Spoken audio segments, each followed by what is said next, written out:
Hola, me llamo Zaraida Cantero García y voy a realizar la presentación del TFM, cuya temática se ha basado, como bien dice el título, en la importancia de los procesos iniciales en el desarrollo de la lectoescritura.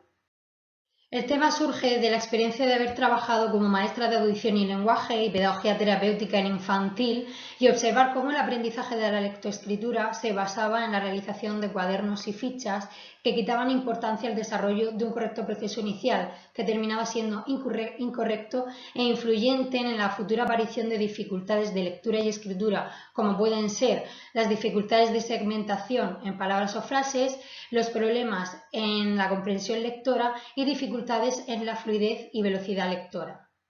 La población elegida está formada por un grupo de 4 niños, 2 niños y 2 niñas del nivel de infantil de 5 años, en los que se encuentran un niño y una niña que presentan retraso madurativo y un niño y una niña que no presentan retraso madurativo, pero que tienen resultados normolectores en comparación con su grupo clase. Con retraso madurativo me refiero a alumnos que presentan una evolución más lenta que el resto de niños de su misma edad, y esto afecta a diferentes aspectos como el desarrollo del lenguaje o el desarrollo cognitivo, entre otros.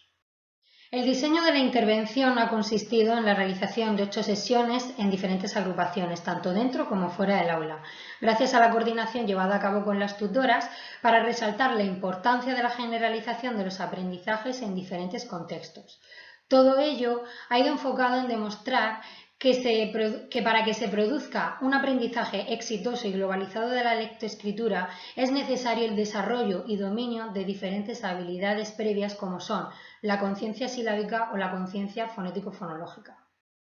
Para ello, la intervención se ha basado en 2 tipos de comparaciones. Por un lado, la comparación con investigaciones previas sobre las que se sustenta el presente TFM y por otro, la comparación de un grupo de individuos con 2 variables. Por un lado, la variable sexo y por otro, la presencia o no de un retraso madurativo. Finalmente, y en función de los resultados obtenidos, se pretende demostrar la importancia de la coordinación entre profesionales, además de la coordinación entre familia y escuela, así como la necesidad de implementar en el aula prerequisitos de aprendizaje de la lectura y escritura que, por un lado, seguirían todas aquellas rutinas que se aprenden en infantil, como el hecho de ser autónomos, y otros directamente relacionados con el proceso que nos ocupa, así como ver la diferencia de resultados en función de las variables ya mencionadas.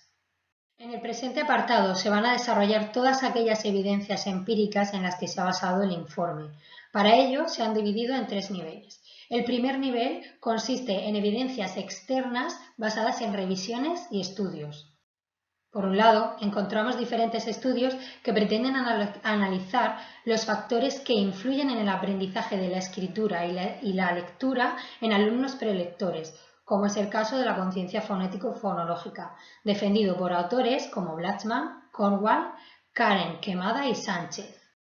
Además de factores como son la identificación precoz de dificultades y que se ha investigado que está estrechamente relacionado con la aparición o con la destreza de tareas como la comprensión lectora o el lenguaje escrito, ya demostrado por autores como Ortiz Jiménez, Gutiérrez Fresneda y Mediavilla, Márquez y de la Osa o del Rosario Ortiz. Investigaciones que, como se puede observar, son relativamente actuales.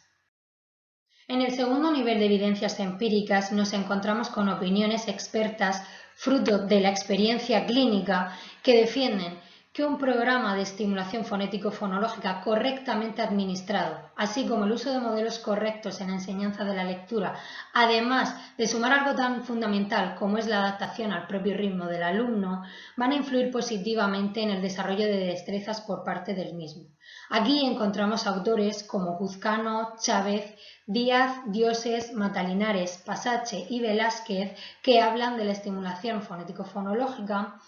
o autores como Ramos Sánchez y Jagger Adams que resaltan la importancia de la adaptación al ritmo del alumno. Además, Altamirano, Osanahan y Jiménez que hablan de modelos correctos en la enseñanza de la lectoescritura. Por último, nos encontramos el tercer nivel de evidencias empíricas del que se sustraen evidencias de la propia perspectiva del individuo. Aquí cabría destacar autores como Lozano y Lozano que hablan para ello de la motivación del alumno hacia la tarea, la cual no sería eficaz si el propio docente no tuviera conocimiento sobre el autoconcepto y autoestima de los alumnos, como sugiere Altamirano, Osanahan y Jiménez. Ahora pasamos a desarrollar el grueso de la intervención, que consiste en detallar en qué se ha basado el diseño y posterior desarrollo de la misma. Como ya se ha dicho anteriormente, se han realizado 8 sesiones, pero ha sido necesario llevar a cabo una sesión inicial que ha sido individual, en la que se ha realizado la administración de la prueba PECO para saber el nivel del que partían los alumnos.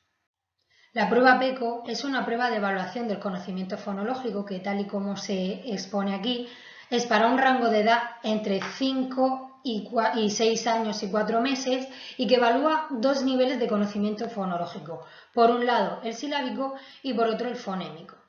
Consiste en 6 actividades, las cuales tienen 5 tareas cada una, por lo tanto es un total de 30 tareas. La prueba está compuesta de 6 actividades que evalúan aspectos, como aquí vemos, de identificación de sílabas y fonemas, adición de sílabas o fonemas para formar palabras y omisión de sílabas y fonemas en palabras. Además, la prueba incluye un manual que explica el proceso de administración, así como un cuaderno de recogida de datos indicando acierto o error para cada tarea. Por último, los resultados se anotaban en la hoja de registro y se comprobaba la valoración cualitativa teniendo como referencia la tabla de baremo. En cuanto a las sesiones individuales, se realizaron actividades más inmediatas y próximas al niño, intentando globalizar el proceso y siguiendo una consecución con actividades como las que se muestran, en las que se comienza con el reconocimiento de la posición y el sonido de un fonema determinado para posteriormente integrarlo en sílabas y palabras. De manera que en un principio al reconocimiento del sonido se le suma un apoyo visual para posteriormente realizar tareas de conciencia silábica o de buscar el fonema, de buscar la posición del fonema en concreto. En las sesiones grupales se han generalizado las tareas en otros materiales para afianzar lo aprendido. Todo el trabajo se ha apoyado en una agenda en la que se relacionaban los diferentes elementos, por ejemplo, los días de la semana, diciendo lunes empieza por lu, como para que los niños terminaran diciendo palabras que empezaban por lu. Además, aparece un diccionario ideográfico en el que se ve el fonema que estamos trabajando y cuya función es ofrecer un apoyo visual de la grafía del fonema.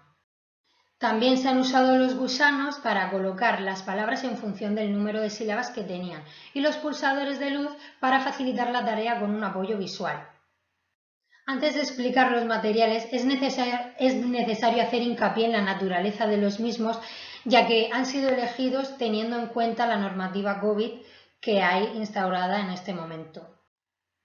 Como se puede ver, son tareas diversas que trabajan la conciencia silábica y la conciencia fonético-fonológica en diferentes formas y con actividades muy parecidas a las que se encuentran en la prueba administrada, en la prueba PECO.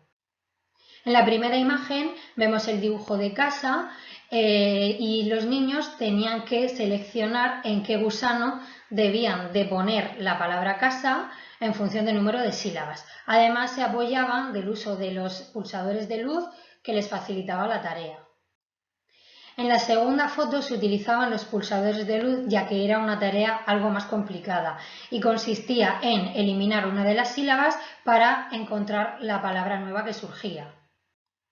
En la tercera foto vemos cómo los alumnos debían de encontrar la posición de un fonema determinado dentro de la palabra. Y por último, la eliminación de un fonema dentro de una palabra que hacía que surgiera una nueva palabra. Antes de comenzar con los resultados de la intervención, es importante resaltar un dato sobre la variable sexo, y es que en un colegio de 5 líneas era bastante fácil encontrar a cualquier niño que presentara retraso madurativo. Sin embargo, solo una niña tenía estas características.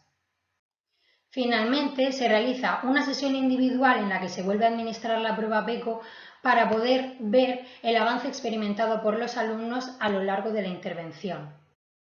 Los resultados se basan en las respuestas correctas que dan los alumnos y, como se puede ver en la primera intervención, la primera administración, Las tareas de identificación de fonemas y adición de sílabas son las que mejores resultados han dado y las únicas en las que al menos han contestado correctamente una vez. Hay que puntualizar que se trata de tareas más comunes y que puede estar relacionado con que sean las tareas que más se utilizan dentro de las aulas de infantil. Sin embargo, en tareas más complejas como las de omitir fonema, ninguno de los niños es capaz de acertar ninguno de los ítems. Y esto puede tratarse de que sea un nivel más profundo fonético-fonológicamente en el que los niños no tienen destreza aún. En la segunda administración de la prueba se puede ver cómo todos los alumnos han aumentado en el número de aciertos de cada ítem e incluso en el caso de los niños con retraso madurativo han tenido respuestas correctas en ítems en los que en un primer momento no tuvieron ningún acierto. Sin embargo, y aunque todos hayan mejorado, siguen fallando en el ítem de omitir un fonema, dada la complejidad del mismo, y ahí es donde se ve que los alumnos no disponen de buenos recursos en análisis fonético-fonológico. Finalmente, aquí se muestra un gráfico en el que se comparan los resultados obtenidos en la primera y en la segunda administración de la prueba en cada niño. La evidencia más importante que obtenemos es que cuando se trabaja el componente fonético-fonológico, todos los alumnos mejoran su rendimiento. Además, tras la realización de las actividades propuestas, el número de respuestas correctas de los alumnos con retraso madurativo es más equiparable a la de los niños sin retraso madurativo. En cuanto a la comparativa de sexos, los resultados son equiparables, por lo que la única diferencia evidente reside, como ya he dicho anteriormente, en la mayor prevalencia de niños con retraso madurativo en comparación con el número de niñas que había con retraso madurativo. Finalmente, y teniendo como referencia la tabla de baremo, podemos observar que en un primer momento la valoración de los alumnos se encontraba en muy baja y una vez realizada la intervención quedaba situada en media. Por lo tanto, esto nos da a entender que el componente fonético-fonológico se debe trabajar desde infantil de una forma más directa, más dinámica y más motivadora. En cuanto a las repercusiones futuras, el presente trabajo se puede convertir en un referente de investigaciones que traten sobre la influencia del componente fonético-fonológico en el aprendizaje de la lectoescritura. Además, puede abrir nuevas líneas de investigación sobre la mayor incidencia en niños que en niñas con retraso madurativo. Por otro lado, y con los resultados que se han observado, puede generar la necesidad de un cambio en el proceso de enseñanza-aprendizaje en los niveles de infantil, en los que los niños están aprendiendo el proceso de lectoescritura y podrían hacerlo de una forma correcta teniendo en cuenta el componente fonético-fonológico. Y por último, y no menos importante, destacar la evidencia de dar mayor importancia a la elección de tareas y materiales inclusivos que permitan un aprendizaje real de todos los alumnos, adaptándose a sus necesidades y a sus ritmos. Una vez desarrollada toda la intervención, quiero hacer especial mención a la bibliografía que ha aparecido tanto en el informe escrito como en esta presentación, ya que gracias a ella he podido encaminar la idea que quería desarrollar en el presente TFM. Finalmente, quiero agradecer la oportunidad de haber realizado y defender un trabajo en el que he creído y que me ha dado los resultados y herramientas necesarios para seguir formándome sobre algo que considero tan importante como es el correcto aprendizaje de tareas previas a la lectoescritura en el nivel de infantil, así como a realizarlo de manera que todos los alumnos puedan aprender de forma exitosa y que ello influya en la menor incidencia de errores en cuanto a la lectoescritura en niveles superiores de primaria. Muchas gracias.